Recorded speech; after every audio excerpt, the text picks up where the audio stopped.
Blackstone Audio presents 10 Books Every Conservative Must Read, plus 4 Not to Miss, and 1 Imposter, by Benjamin Wiker, Ph.D.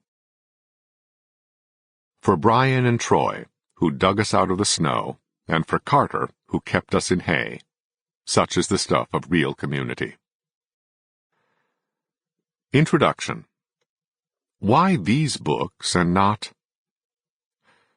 The idea for this book came from the readers of another of my books, 10 Books That Screwed Up the World and 5 Others That Didn't Help. Needless to say, that book was about bad books, books that the world would have been far better off without. Given the number of really horrible books, it was difficult to winnow it down to 15. Readers agreed, after they'd gotten through my analysis, that these were indeed horrible books, and their ill effects had, if anything, grown through time.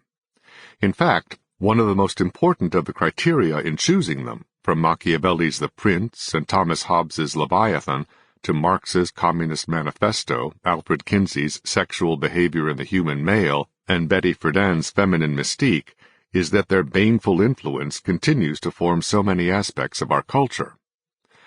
Bad ideas and their malignant influence make for depressing news, even though it is imperative that we understand them.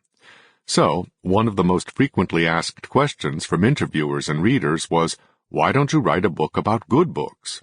This came as much as an inquiry as a plea. And so, here it is. 10 books every conservative must read, plus 4 not to miss, and 1 imposter.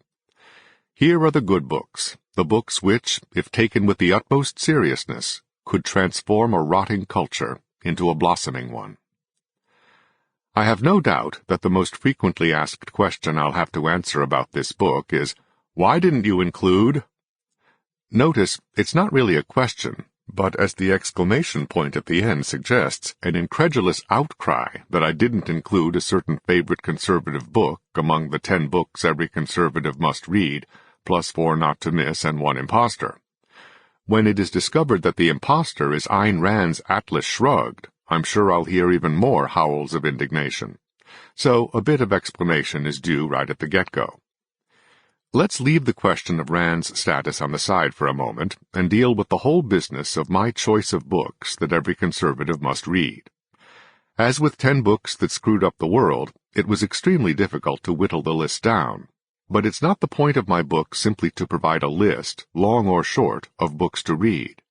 This is a book about conservative ideas, key concepts, essential principles, things that, given the intellectual and moral dilapidation... Sample complete. Ready to continue?